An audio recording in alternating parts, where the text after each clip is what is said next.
খার্চি উৎসব উপলক্ষে বৃহস্পতিবার দিন ত্রিপুরা ক্ষত্রিয় সমাজের পক্ষ থেকে আগরতলা টাউন হলে এক অনুষ্ঠানের আয়োজন করা হয়েছিল। এই অনুষ্ঠানে ক্ষত্রিয় সমাজের পক্ষ থেকে মহারাজা প্রদ্যুৎ কিশোর দেববর্মনকে সংবর্ধনা জানানো হয়। অনুষ্ঠান চলাকালীন এক সাক্ষাৎকারে তিপ্রামথা সুপ্রিমো প্রদ্যুৎ কিশোর দেববর্মন বলেন, ত্রিপুরাকে এগিয়ে নিয়ে যেতে হলে জাতি জনজাতি থেকে শুরু করে সব অংশের মানুষের মধ্যে প্রেম প্রীতি থাকা প্রয়োজন। একে অপরের প্রতি বিশ্বাস ও ভালোবাসা থাকলে ত্রিপুরা এগিয়ে যাবে।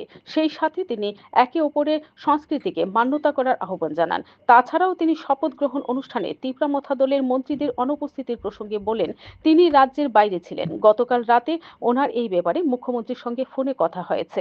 বৃহস্পতিবার দুপুরে তিনি রাজ্যে ফিরে এসেছেন।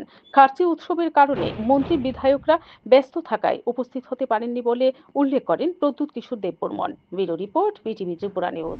मेरे लिए पर्सनली बहुत स्पेशल है क्योंकि शायद आप लोगों को मालूम नहीं है, मेरा जन्मदिन भी खारसी में ही हुआ था और कल भी मेरा जन्मदिन ही है जब खारसी का ये पूरा पूजा चल रहा है, फेस्टिवल चल रहा है। तो मैं सबको बस एक ही बात बोलना चाहता हूँ कि थोड़ा सा प्यार बांटे, एक दूसरे को ज्यादा समझने की कोशिश करें।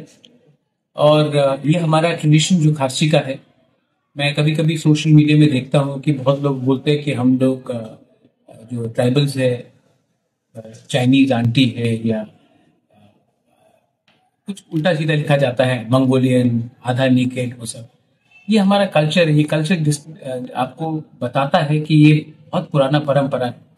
और अगर आज हम लोग एक दूसरे को ज्यादा समझे और एक दूसरे की कल्चर को इज्जत दे, तो ही भाईचारा बढ़ेगा और तो ही त्रिपुरा आगे के रास्ते में चलेगा।